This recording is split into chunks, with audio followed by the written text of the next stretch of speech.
Morning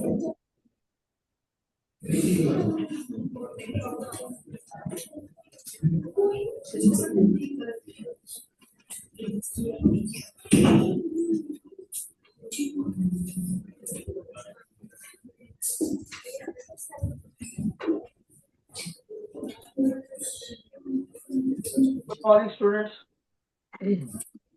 good morning. आज again हम we are going to do questions on electrostatics, capacitor, potential, these are the things. Okay, तो लो, मैं कोई बच्चा असाइनमेंट ला सकता है, कोई भूल जाता है, बच्चे बच्चे ही होते हैं, इसलिए मैं क्वेश्चन को भी प्रॉपर आपको क्लियर करूंगा, right.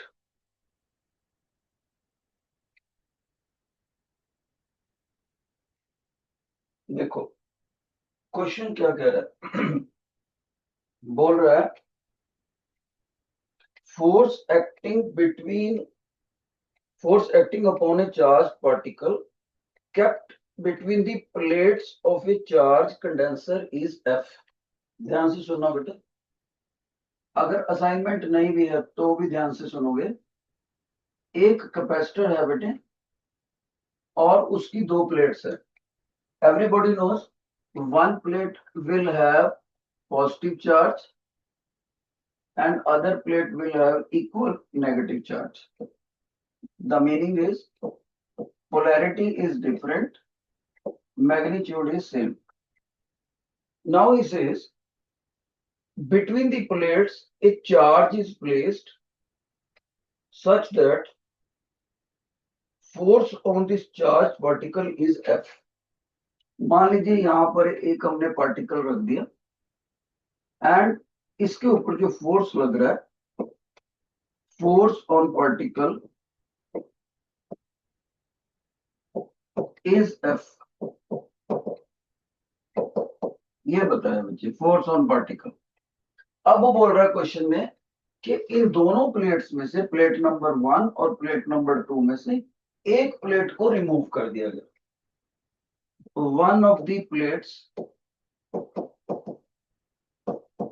Is removed. What is the new force? मतलब कि एफ न्यू जो है उसका आंसर बताना आपने in terms of original force जो पार्टिकल पे लग रहा था। है कोई बच्चा जो क्लास में मेरे को शेयर कर सके कि कैसे इस क्वेश्चन को सॉल्व कर सकते? क्वेश्चन एनीबॉडी बेटे क्लास में?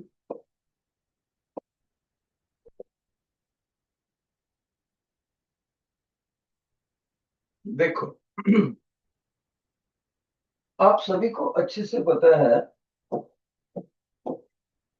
कि अगर इस पार्टिकल के ऊपर फोर्स लग रहा है तो जरूर इसके ऊपर कुछ ना कुछ चार्ज है, whether it is positively charge और negatively charge, it will experience force. अगर इस पे नेगेटिव चार्ज है तो फोर्स इधर को आएगा, अगर पॉजिटिव चार्ज है तो फोर्स उधर को आएगा।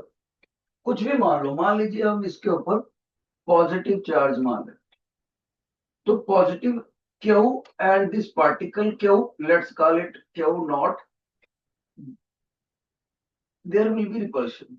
एक फोर्स इसकी वजह से रिपल्शन, लेकिन माइनस Q उसको अट्रैक्ट कर रहा है, another force of attraction will be there. तो इसका मतलब ये हुआ कि चार्ज पार्टिकल के ऊपर ये दो फोर्सेस की वजह से फोर्स है। That means force on particle by positive Q plus force on particle by minus Q, इन दोनों को टोटल करके F फोर्स बताया उसने, F नॉट। और इनको मैंने टोटल क्यों कर दिया? क्योंकि पॉजिटिव चार्ज इस चार्ज पार्टिकल को Q0 को लेफ्ट टू राइट भेज रहा है और नेगेटिव चार्ज भी लेफ्ट टू राइट भेज रहा है। Both arrows being in the same direction, मैंने इनका एडिशन कर दिया। अगर कहीं ये दोनों एरो अपोजिट डायरेक्शन में होते हैं तो मैंने माइनस किया होता। तो ये फोर्स आ गया बच्चे। अब गौर से देखो, इनमें से एक ट्रे हटा, एक प्लेट हटा दिया, मान लो इट इज रिमूव, तो रिमूव्ड हो गया, तो एक फोर्स खत्म हो गया बेटी, एक फोर्स खत्म हो गया। तो इसका मतलब है, आप इसमें ऑप्शन बताओ कौन सी है 8th क्वेश्चन में, शाबाश इलेक्ट्रोस्टैटिक्स में कौन सा ऑप्शन आना चाहिए। ये दोनों फोर्सेस इक्वल होंगे, उसका टोटल ये हो गया। एक प्लेट हटा दी तो क्या होएगा फोर्स, बताओ।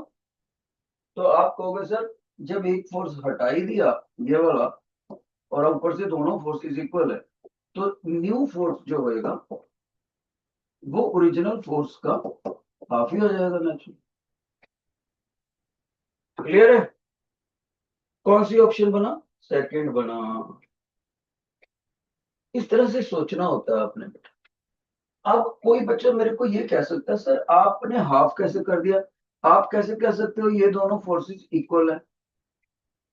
तो उसका प्रूफ है मेरे पास। क्या प्रूफ है सर। देखो बेटे, इस चार्ज और इस चार्ज में फोर्स कितना होएगा, वेरी सिंपल, क्यूलम जला लगा लो, ये दोनों चार्जेस रहेंगे।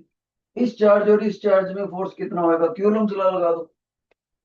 और सेंटर में रखा हुआ है चार्ज, ऊपर से दोनों चार्जेस की पोलैरिटी मैग्नीट्यूड सेम है, तो साफ ही पता लगता है कि फोर्स हमारा हाफ हो जाएगा। अब हम चलते हैं क्वेश्चन नंबर 9 पे, शाबाश। क्वेश्चन नंबर 9 पे your attention. A charged particle Q1 exerts some force on charge Q2. If third charge Q3 is brought near the Q1, brought near the force on Q1 of Q1 exerted on Q2। ध्यान से सुनना, मैं पूरा समझाता हूँ। एक charge है हमारा बेटे Q1, ओके, क्वेश्चन का स्टेटमेंट समझो। और दूसरा चार्ज है Q2, ओके, मान लेते हैं। जो Q1 चार्ज है वो Q2 के ऊपर कुछ फोर्स लगा रहा है, फोर्स चार्ज वन इज, तो Q1 Q2 के ऊपर, तो हम इसको बोलते हैं force on Q2 due to Q1। मान लीजिए ये फोर्स F है, हमें दिया हुआ है। अब वो कहता है एक तीसरा चार्ज में लेकर आया, the third charge Q3 is brought near the Q3 charge is brought near the force of Q1 exerted on Q2। कहता मैं एक तीसरा चार्ज लेकर आ गया पास में, ये पढ़ा चलो, Q3 brought near, BROUGHT brought near. अब ध्यान से सुना वो क्या रहा है। कहता जब इसको नजदीक लेकर आए तो force on Q2 due to Q1, मान लो ये F डैश है, तो क्या ये F डैश, ध्यान से सुनना, पहले वाले F से ज्यादा होगा, कम होगा, उतना ही रहेगा, कि क्या होगा, बता सकते हो कोई बच्चा। मीनिंग समझ लो फिर से। व्हाइट कलर वाले दोनों चार्जेस पड़े थे, तो Q2 के ऊपर Q1 ने जितना फोर्स लगाया वो हमने स्मॉल f लिख दी। अब येलो कलर वाला तीसरा चार्ज कहीं से मैं लेकर आ गया, उसको यहां रख दिया, लेकिन मेरे को येलो चार्ज के द्वारा या उसके ऊपर लगा हुआ फोर्स नहीं बताना, मैंने वही ओरिजिनल बताना है कि Q2 के ऊपर Q1 ने जो फोर्स लगाया वो F डैश हो गया। क्या F डैश पहले वाले फोर्स से ज्यादा होगा या कम होगा या इक्वल होगा। एनीबॉडी, क्लास में कोई बताएगा।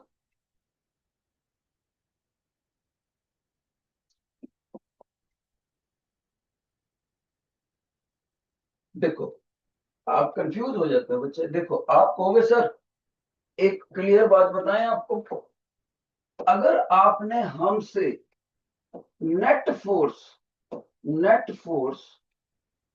ऑन Q2 पूछा होता, दोनों अलग अलग केसेस हैं, जब मैं Q3 लेकर नहीं आया, जब Q3 लेकर आया, तो ये नेट फोर्स ऑन Q3 पहले वाले केस में, और नेट 3 ऑन Q2 ये न्यू वाला केस, ये ओल्ड वाला केस, ये दोनों कभी भी सेम नहीं होंगे, क्योंकि सर अगर आप इसके ऊपर नेट फोर्स पूछते तो ये भी अपना फोर्स लगाता, ये भी लगाता, दोनों का रिजल्टेंट फोर्स हम निकालते, पैरेललोग्राम लाओ वेक्टर एडिशन से।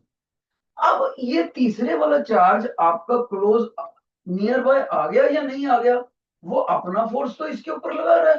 पर आप देखो आपने क्या पूछा, आप तो मेरे से अभी भी यही पूछ रहे हो ना कि force on Q2 due to Q1।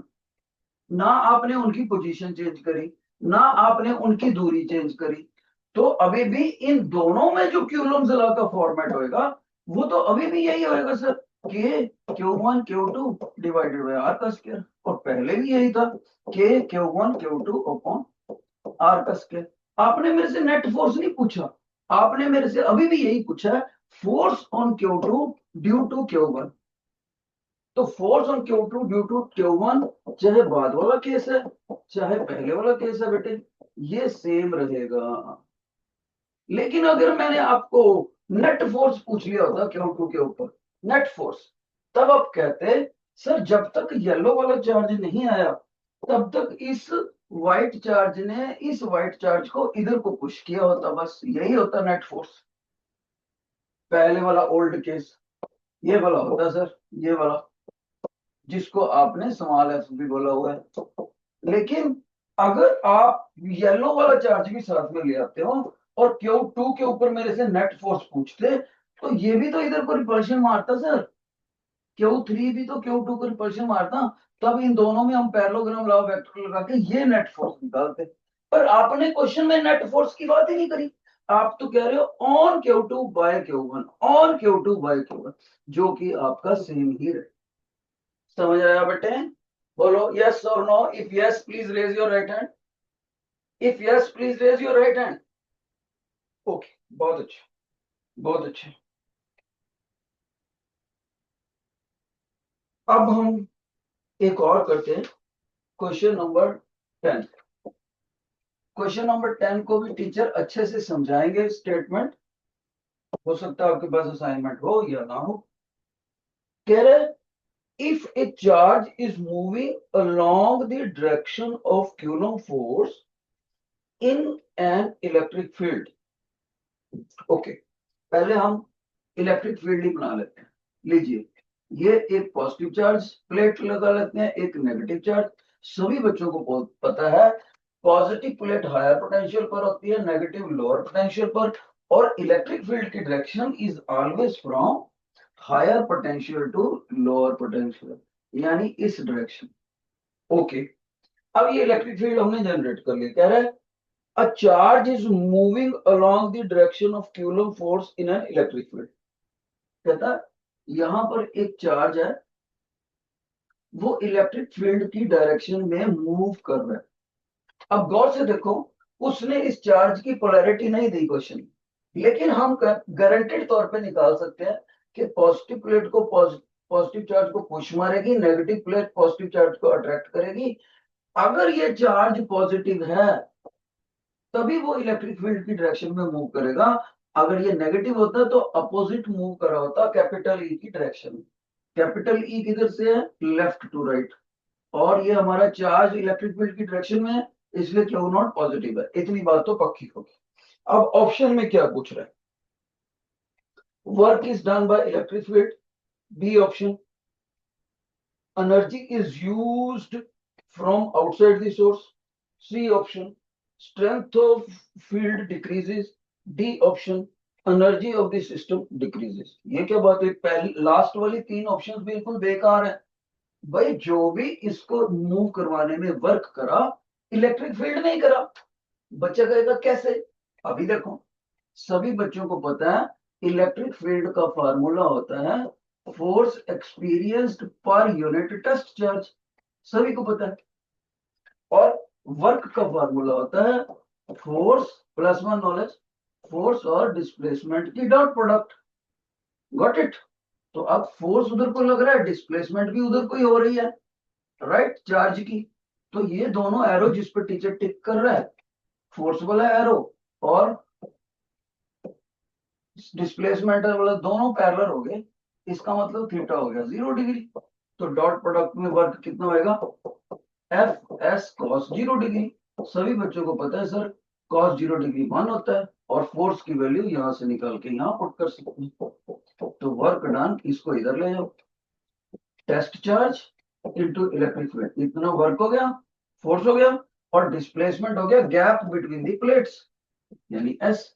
अब वर्क निकल गया बच्चे, क्योंकि इस वर्क के फार्मूले में इलेक्ट्रिक फील्ड का सिंबल आ गया, तो ये वर्क किसने करा? इलेक्ट्रिक फील्ड ने करा। तो देयरफॉर ए 10th का ए ऑप्शन सही है, that this charge will be moved and the work done will be done by the electric field. ये जो वर्क है उसको इलेक्ट्रिक फील्ड करेगा। शाबाश। जितने बच्चों को ये समझ आ गया please raise your right hand, please raise your right hand. Good. एक बात और बताना चाहूंगा बेटे, जो टीचर साथ में लैंग्वेज बोलता है, लिखने में तो मैं मैथमेटिकली समझा दिया, ये पैरेलल है, ये 0 डिग्री कॉस 0 डिग्री 1 होता है, तो ये सारा मैंने बोल के बता दिया। लेकिन ड्यूरिंग द एग्जामिनेशन ये जो टीचर साथ में लैंग्वेज बोल रहा है आपको ये लिखनी होती है वर्डिंग में। अगर आप नहीं लिखोगे तो 3 मार्क्स के क्वेश्चन में 2 मार्क्स देगा एग्जामिनर, आके चला जाएगा। 7 साल मैंने सीबीएसई के पेपर चेक करे हैं बोर्ड के, 7 साल। इसलिए मेरे को अंदर की बातें पता है, मार्किंग स्कीम। और सभी बच्चों को पता होना चाहिए इंटरनेट से, सीबीएसई के ऑफिस से पेपर कैसे चेक करते हैं, कितना अटेम्प्ट करने से कितने मार्क्स मिलते हैं, उसकी मार्किंग स्कीम मिलती है। आप चाहो तो 200-300 रुपए की घर में आपकी ऑनलाइन डिलीवरी हो जाती है मार्किंग स्कीम। सारे पेपरों की मार्किंग स्कीम एक ही बुक में मिल जाएगी आपको, सीबीएसई के ऑफिस से ऑनलाइन ऑर्डर कर लो आप। शाबाश। बोर्ड के एग्जाम है, लापरवाही नहीं करना इस बात में। अगला क्वेश्चन, असर्शन रीजन। असर्शन है, अगले क्वेश्चन में चलते हैं बेटे। इसमें एक असर्शन है एक रीजन है, देखते हैं कौन सा गलत कौन सा सही। Right. Insulator do not allow flow of current through themselves. दूसरी बात, they have no free charge carriers. पहले में बोलता है कि जो इंसुलेटर होते हैं, इंसुलेटर ग्रफ, जैसे कि बेटे वुड कह सकते हो, अगर ये बिल्कुल ड्राई वुड है, प्लास्टिक कह सकते हो, कह रहा है इसके अंदर से करंट नहीं गुजर पाता। नो, पहले तो इतनी बात ही है, do not allow the flow of current through them. तो ये तो बहुत छोटी बात है, छोटी क्लासों के बच्चे भी बता देंगे सर असर्शन सही बताया। अब रीजन में क्या कह रहे हैं, insulators have no free charge carriers. कहता है ये जो इंसुलेटर होता है ना, इसमें करंट ना फ्लो होने का कारण है, they have no free charge carriers. कौन बच्चा बताएगा रीजन सही है या नहीं? शाबाश। एनी बॉडी अमंग मेडिकल और नॉन मेडिकल माइक पे आ जाए, डेयरिंग स्टूडेंट, और मेरे को बताओ ये रीजन सही है या नहीं।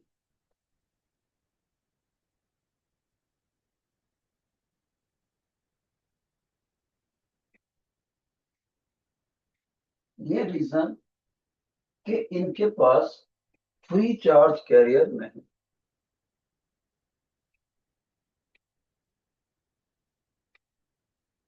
देखो बेटे, आपको ना एक्चुअली में यही नहीं पता कि करंट फ्लो कैसे करता है। मैं इसका आंसर देने से पहले अपने बच्चे का बेस बनाऊंगा। देखो शाबाश, बेस सुनो तभी आप आंसर दे पाओगे, बेसिक नॉलेज कमजोर है। देखो बेटे, आपको पता है कि अगर ये मैं लोहे की कील ले लूं तो उसमें इधर से तार लगा दूं और इधर से तार लगा दूं, नीचे लगा दूं बैटरी, तो करंट निकलता है पॉजिटिव से नेगेटिव। लेकिन इलेक्ट्रॉन जाते हैं हमेशा अपोजिट, नेगेटिव टू पॉजिटिव। अब सवाल ये पैदा होता है नील कि इस करंट के लिए रेस्पॉन्सिबल को कौन है? आप कहोगे सर करंट का फार्मूला पता है, मैं कहूंगा yes, charge upon time. Sir charge का अपना फार्मूला पता है, मैं कहूंगा yes, number of free charge carriers, into charge on one electron. आप कहोगे सर यस, अब देखो आप क्या बोल रहे हो, number of free charge carriers. आप कहोगे सर अगर आप इसमें फ्री वर्ड को हटा दो तो इसका मतलब ये होएगा कि इलेक्ट्रॉन्स बंधे हुए हैं, वो मूव नहीं कर सकते।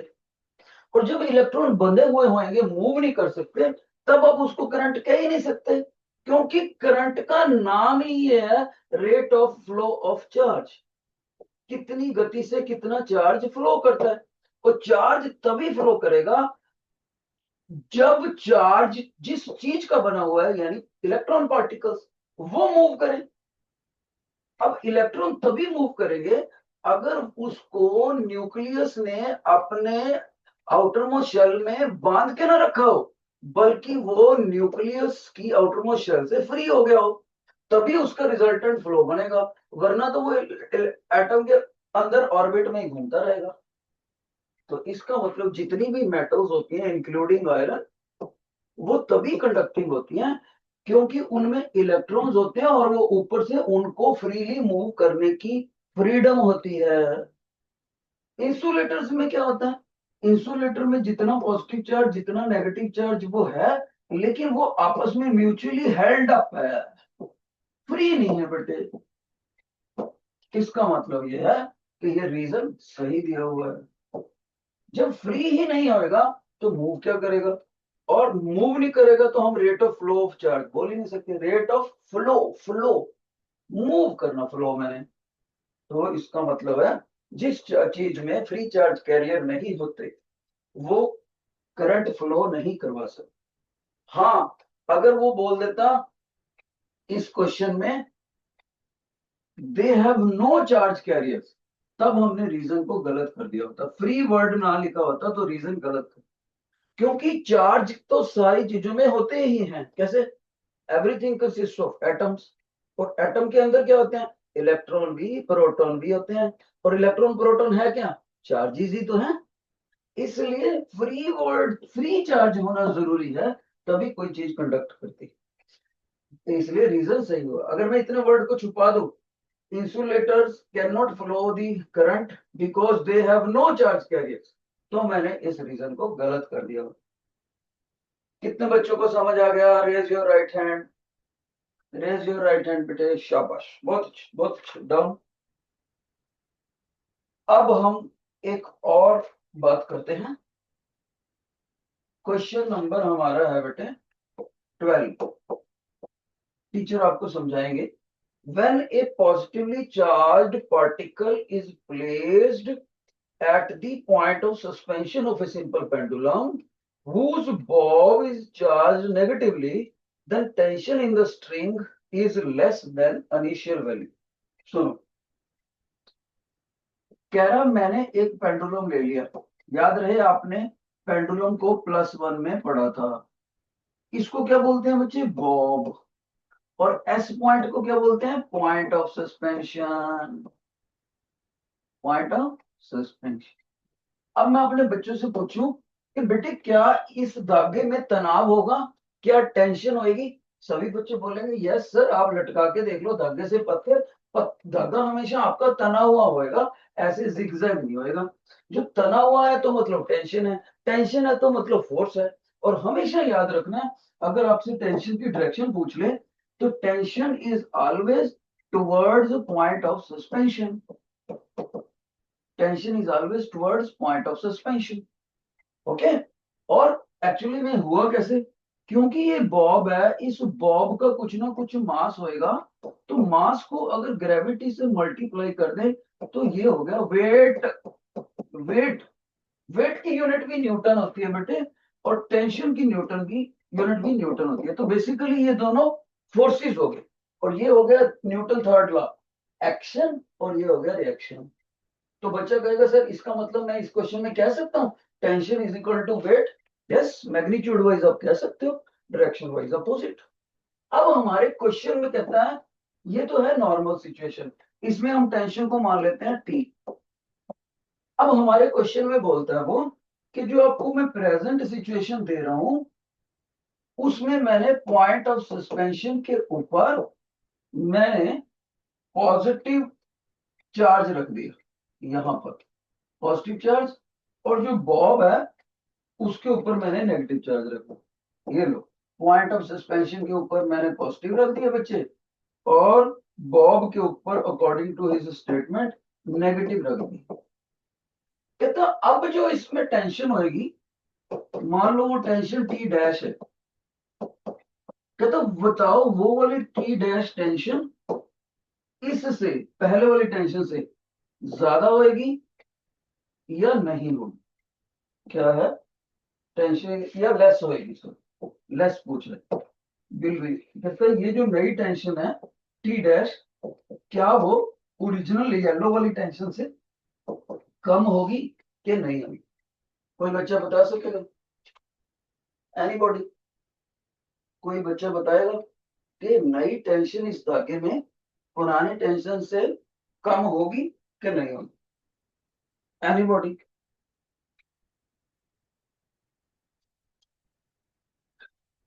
देखो बेटे, आप ना एक्चुअली हौसला छोड़ देते हो, आपको नॉलेज तो है। अगर मैं आपका क्लासमेट होता तो मैं माइक पे आता, मैं कहता सर मैं ट्राई करके बताता हूँ, आई एम नॉट श्योर। मैं एज ए स्टूडेंट माइक पे आके बोलता, मैं कहता सर देखो, आपने इस बॉब को नेगेटिव चार्ज दिया, तो बॉब का वेट तो अभी भी वही है। तो मैं उसको बोलता बेटे अभी भी वही नहीं है, बल्कि थोड़ा सा बढ़ गया, क्योंकि इलेक्ट्रॉन कितने ही हल्के हों, जब नेगेटिव चार्ज आएगा तो हल्का फुल्का इलेक्ट्रॉन का मास तो ऐड ही होएगा। चलो मान लेते हैं ये उसके बराबर ही। ओके, दूसरा आप कहोगे सर आपको पता है कि ये पॉजिटिव चार्ज है ये नेगेटिव चार्ज है, opposite charges attract each other, Coulomb's force. मैंने कहा भाई बिल्कुल, इसको अगर मैं क्यू बोल दूं, इसको क्यू डैश बोल दूं, तो फोर्स बनेगा Q Q dash upon R square, Coulomb's constant. और ये वाला फोर्स ऊपर को होएगा, क्योंकि opposite charges attract each other. आप कहोगे सर देखो, ये अट्रैक्टिव फोर्स ऊपर को है, वेट आपका नीचे को है। अब मेरे को बताओ कि इफेक्टिव वेट कम होगा कि नहीं होगा? मैं कहूंगा बेटे वेट इफेक्टिव जो है वो कम हो जाएगा। कितना कम होएगा सर? मैं कहूंगा बेटे ओरिजिनल वेट था जो mg, उसमें ये क्यूलम का अट्रैक्टिव फोर्स माइनस करना पड़ेगा।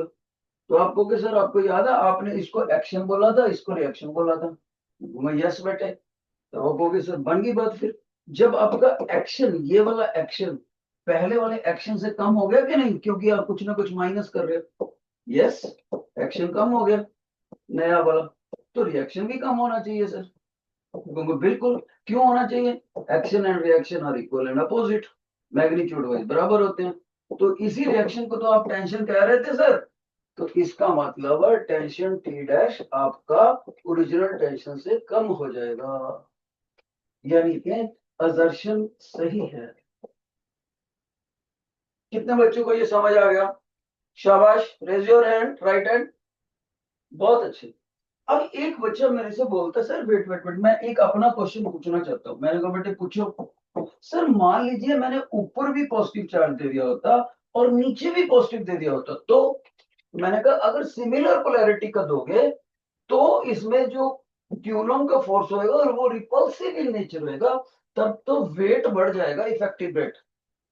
तो यार सर उसका मतलब है अगर इफेक्टिव वेट बढ़ेगा तो क्या फिर एक्शन बढ़ जाएगा, तो रिएक्शन बढ़ जाएगा, तो टेंशन बढ़ जाएगी? बिल्कुल बढ़ जाएगी।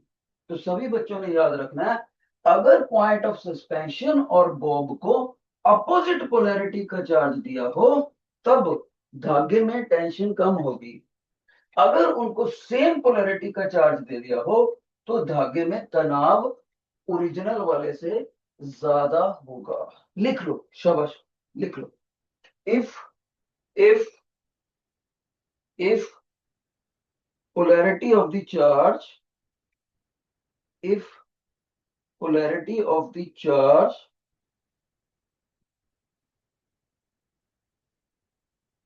if polarity of the charge between, या polarity of the charge on कहना चाहिए, between on point of suspension and bob on point of suspension and bob is same, then tension increases in the thread. Tension increases in the thread या string, और साथ में लिख दो and vice versa, and vice versa. अब देखो इसमें reason क्या कह रहा है. A negatively charged particle experience force opposite to the direction of electric field due to positive charge. बिल्कुल सही. अगर ये अपोजिट डायरेक्शन में फोर्स फील हो रहा है तभी तो इफेक्टिव वेट कम होएगा. तो इसका मतलब रीजन भी सही है. Got it. फिर से बता दें सर, कम से कम शब्दों में बता सकते हो ये सारी बात. बता देता हूं कम से कम. अगर इनके ऊपर कुछ भी चार्ज नहीं है, ऐसे करता हूं मैं आपको एक चार्ट बना देता हूं. पहले केस में हम लेते हैं जब इसके ऊपर ना ऊपर कुछ चार्ज है नीचे कुछ चार्ज है, उस वक्त टेंशन हम ले लेते हैं टी. अब दूसरे केस में मैं लेता हूं, ध्यान से सुनना, ऊपर मैं ले लेता हूं पॉजिटिव चार्ज, नीचे ले लेता हूं नेगेटिव चार्ज. यहां टेंशन लेता हूं टी डैश. अब आगे सुनो, ऊपर ले लेता हूं मैं नेगेटिव चार्ज, नीचे ले लेता हूं पॉजिटिव डैश. अब यहां पर मैं टेंशन ले लेता हूं टी डबल डैश. आगे देखो, ऊपर ले लेता हूं पॉजिटिव चार्ज, नीचे ले लेता हूं पॉजिटिव चार्ज. अब यहां ले लेता हूं टी ट्रिपल डैश. ऊपर ले लेता हूं नेगेटिव चार्ज, नीचे ले लेता हूं नेगेटिव चार्ज. अब यहां ले लेता हूं टी टेट्रा डैश. अब ध्यान से सुना, ये दोनों आपस में इक्वल होंगे क्योंकि रिपल्शन रिपल्शन, ये देखो ये अट्रैक्शन ये अट्रैक्शन, ये दोनों आपस में इक्वल होंगे. Got it. अगर इन दोनों इक्वल को इनको इक्वल करके मैं बोल दूं T1 और इन दोनों को इक्वल करके लिख दूं T2 और ओरिजिनल वाले को लिख दूं T ओरिजिनल जब कोई चार्ज नहीं दिया, और इनका आपस में कंपैरिजन करूं, कंपैरिजन, तो याद रखना T1 होएगी मैक्सिमम टेंशन और जब अपोजिट पोलैरिटी होगी तो टेंशन T2 होएगी minimum. This is your minimum और इसकी वैल्यू होएगी मीडियम. तो समझदार बच्चा इसको बना लेगा, कभी कोई क्वेश्चन गलत नहीं करेगा. शाबाश, बना लेना चाहिए, अच्छा सा कंपैरिजन हो जाएगा फिर.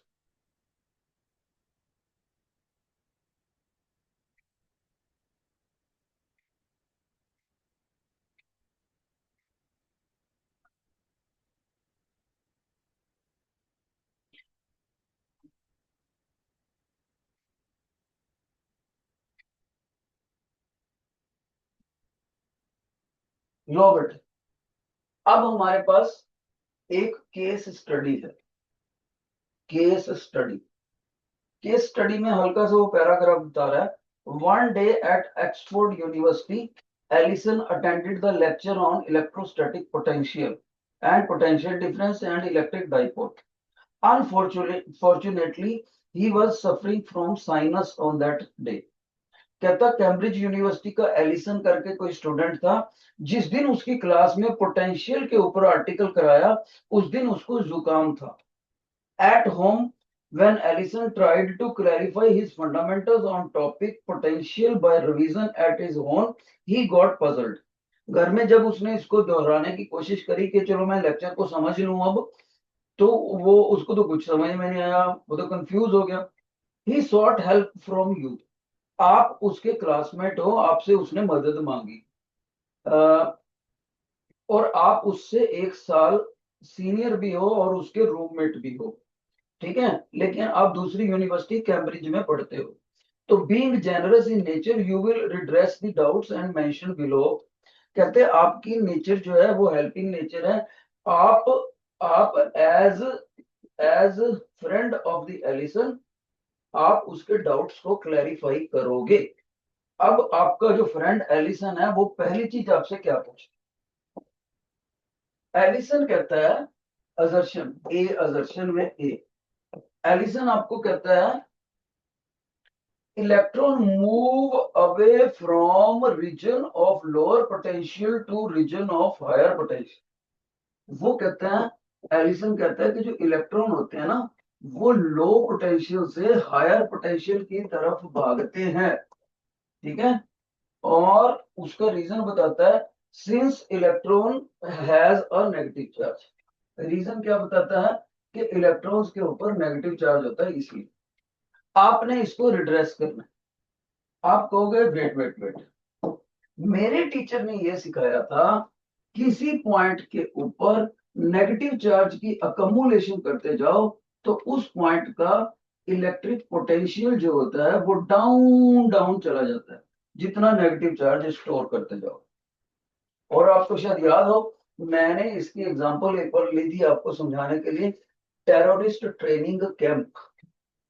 और जिस पॉइंट के ऊपर पॉजिटिव चार्ज स्टोर करते रहे उसका पोटेंशियल बढ़ता चला जाता है।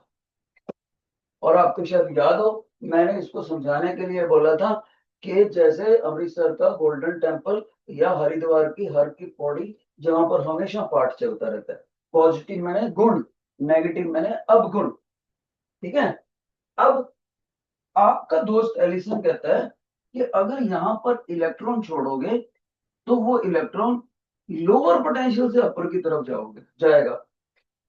आप बोलो उसकी बात को सही बोलोगे कि गलत बोलोगे? शाबाश। आपका एलिसन दोस्त कहता है इलेक्ट्रॉन इधर को भागेगा, क्या वो सही कह रहा है या गलत? शाबाश। एनीबॉडी, एनीबॉडी माइक पे बोल सकता है कोई बच्चा आगे के नहीं?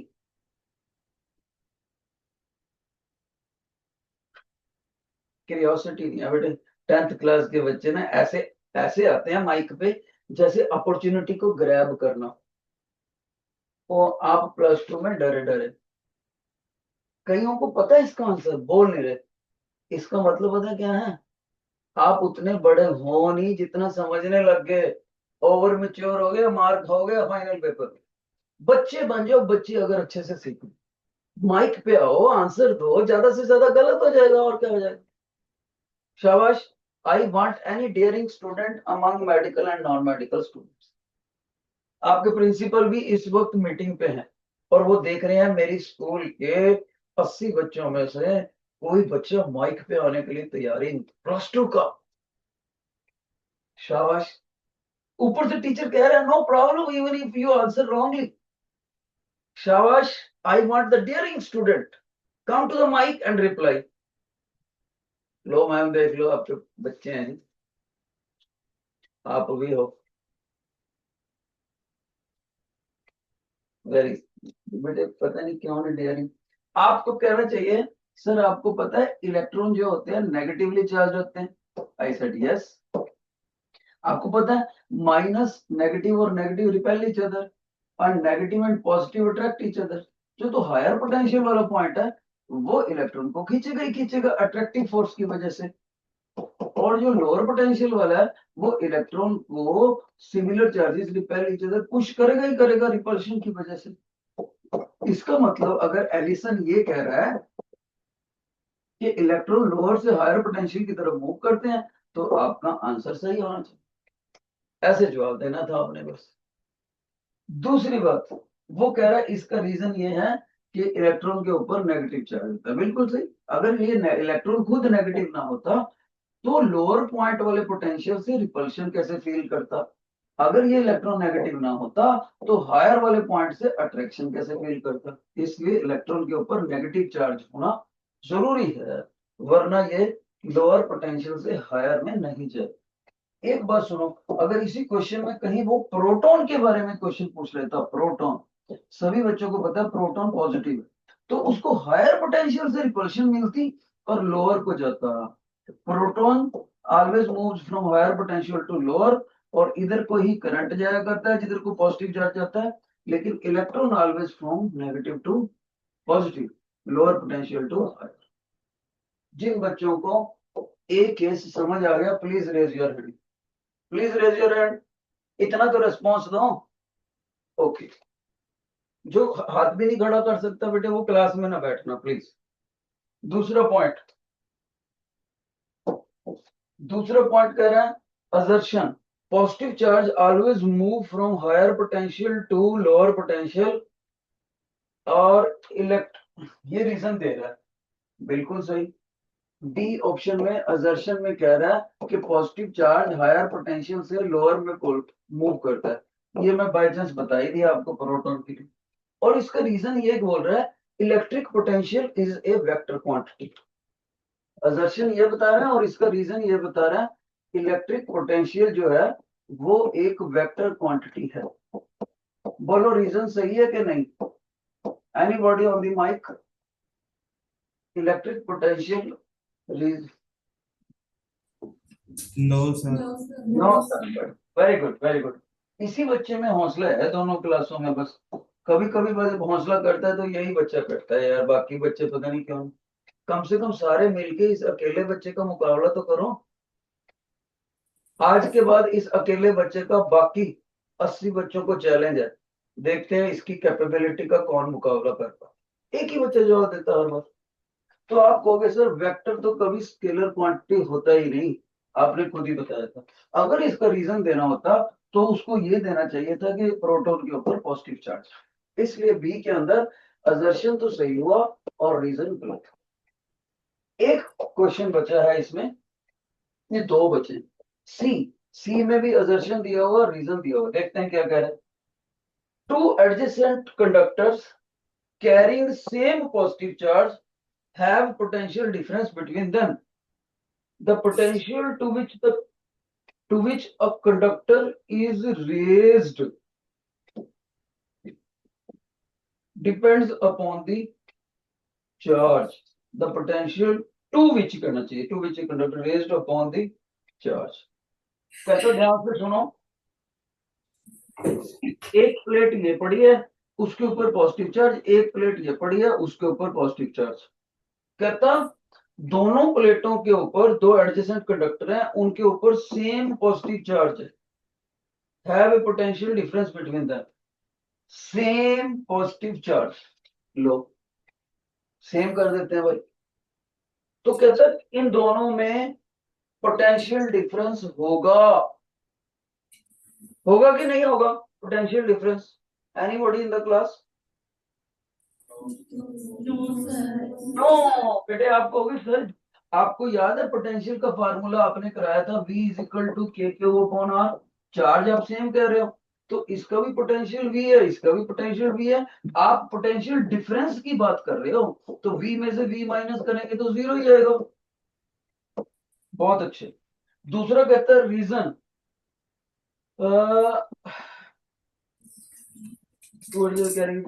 Potential difference between them. कहता पोटेंशियल डिफरेंस उनमें होगा, हम कह रहे हैं नहीं होगा, इसलिए असर्शन तो हो गया गलत। रीजन क्या कह रहा है? The potential to which a conductor is raised depends on the charge. बिल्कुल सही। दूसरी बात वो अलग कह रहा है कि किसी कंडक्टर का जो पोटेंशियल है वो उसको उसको कंडक्टर को दिए हुए चार्ज पे डिपेंड करता है। बिल्कुल, दोनों बातों पे डिपेंड करता है कि चार्ज कितना दिया हुआ है मैग्नीट्यूड वाइज, और चार्ज पॉजिटिव दिया है कि नेगेटिव दिया है, दोनों बातों पे डिपेंड होता है पोटेंशियल। अभी तो समझा के आया हूं। higher the accumulation of negative charge, lower is the potential. Higher the accumulation of positive charge, higher is the potential. तो ना केवल चार्ज की पोलैरिटी पे डिपेंड करता है बल्कि चार्ज के मैग्नीट्यूड पे भी डिपेंड करता है। तो रीजन उसने सही दिया। इसका मतलब सी ऑप्शन में असर्शन को हम गलत करेंगे, रीजन को सही करें। अब इसके ऊपर हमारा लास्ट क्वेश्चन आ गया इस assignment. In the absence of an externally applied electric field। Last question है बेटे, देखते हैं कौन बच्चा इस बच्चे का मुकाबला करता है। In the absence of an externally applied electric field, the displacement per unit volume of polar dielectric material is always zero। इसका मीनिंग क्या है? ध्यान से सुनो। एक पॉजिटिव प्लेट पड़ी है कैपेसिटर की, एक नेगेटिव प्लेट पड़ी है।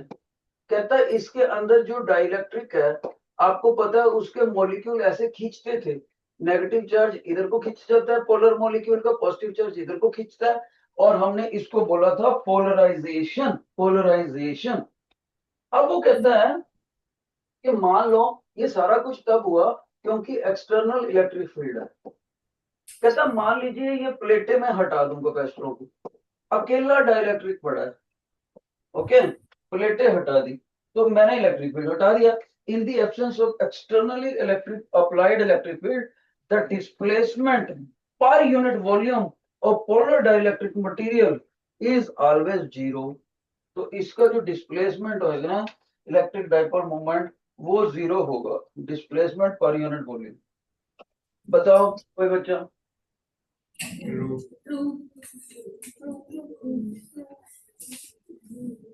प्रदर्शन हो गया true. Reason, the polar dielectric, each molecule has a permanent dipole moment, but these are randomly oriented in the absence of externally applied electric field। बिल्कुल सही। अगर पूरे डाइलेक्ट्रिक का वो जीरो बोलेगा तो सही है, इंडिविजुअल मॉलिक्यूल का नहीं होएगा, कोई ऐसे होएगा, कोई इधर को अरेंज होएगा, कोई इधर को। इंडिविजुअल लेवल पे किसी का डाइपोल मोमेंट इधर को, किसी का इधर को, किसी का इधर को, किसी का इधर को, रैंडमली एक दूसरे को नलीफाई करते हैं, तो इसलिए रीजन भी सही हुआ।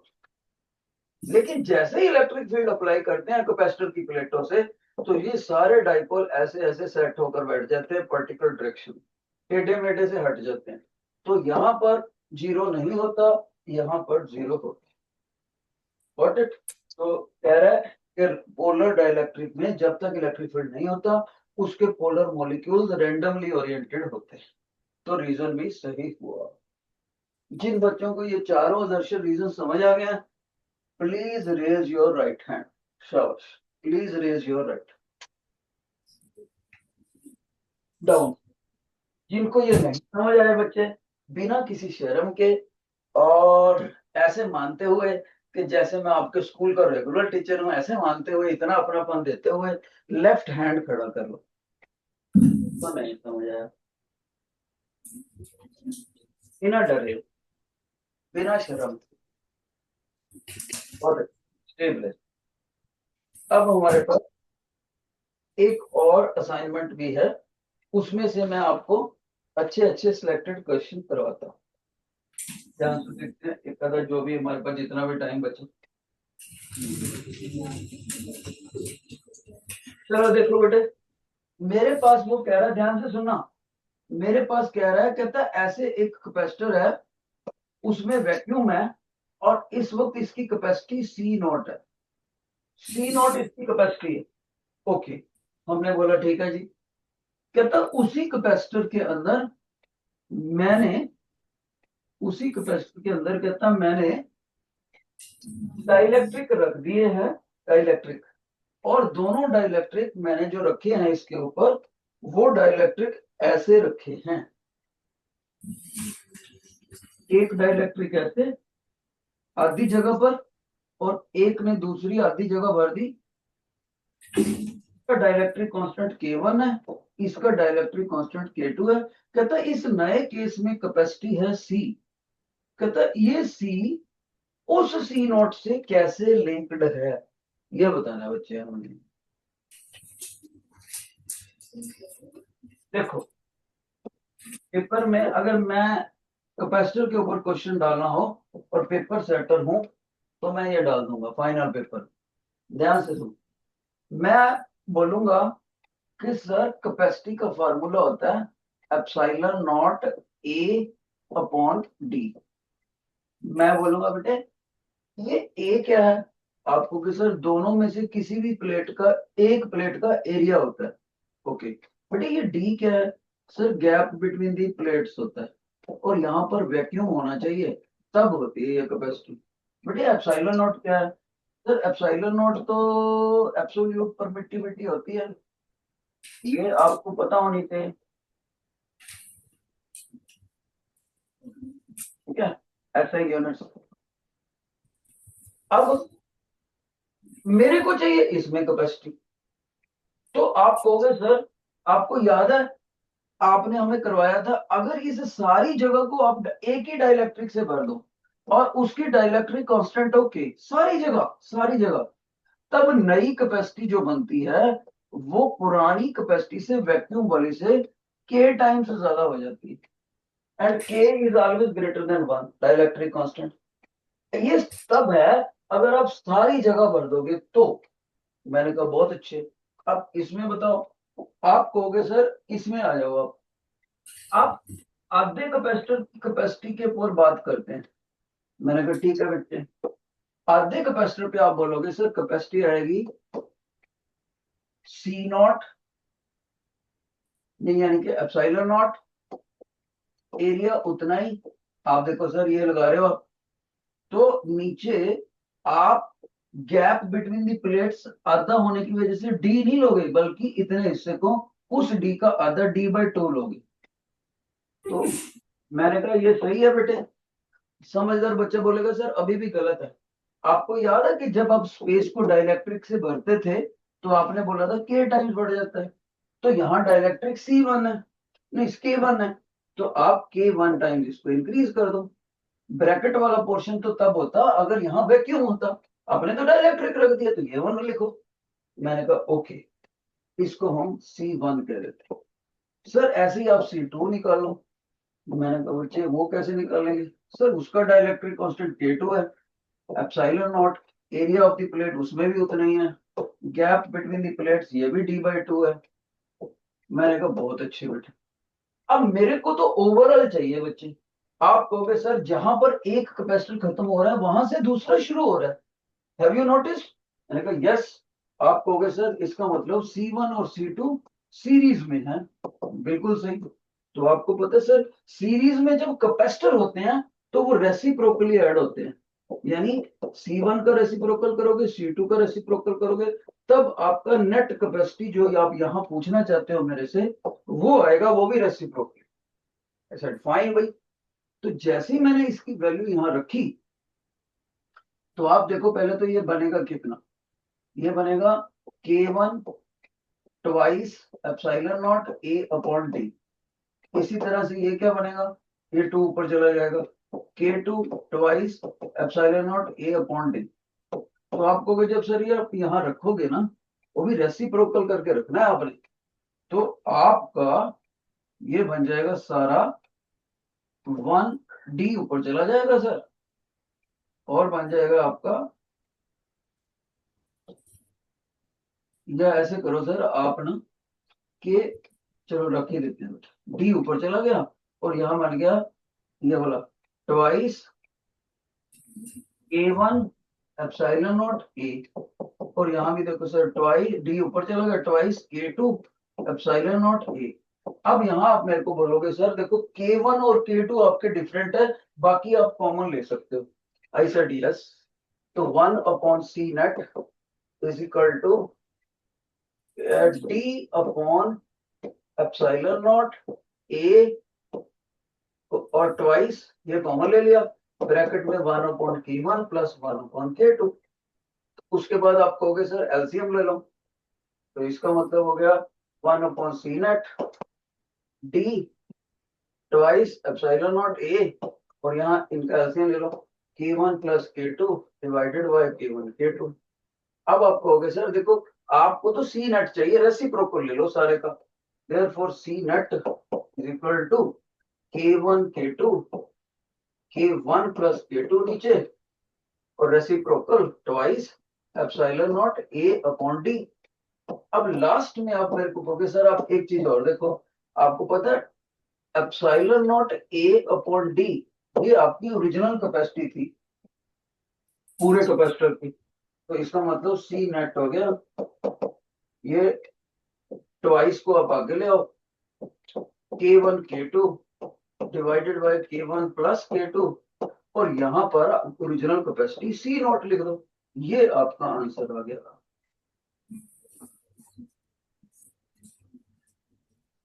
एक बार एब्जॉर्ब करो, 3 मार्क्स का आएगा अगर ये आ गया पे। कितने बच्चों को समझ आ गया? रेज योर हैंड, शाबाश, रेज योर हैंड, बहुत अच्छे।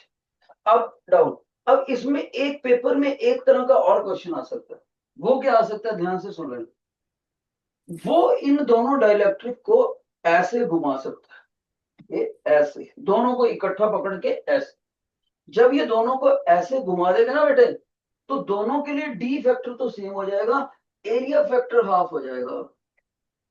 दोनों के लिए। और जो दोनों कैपेसिटर बनेंगे ना ऊपर और नीचे, वो सीरीज में नहीं होंगे, अब वो पैरेलल में हो जाएंगे, पैरेलल में। और पैरेलल में कैपेसिटी डायरेक्ट ऐड हो जाती है। समझ आ गया क्वेश्चन?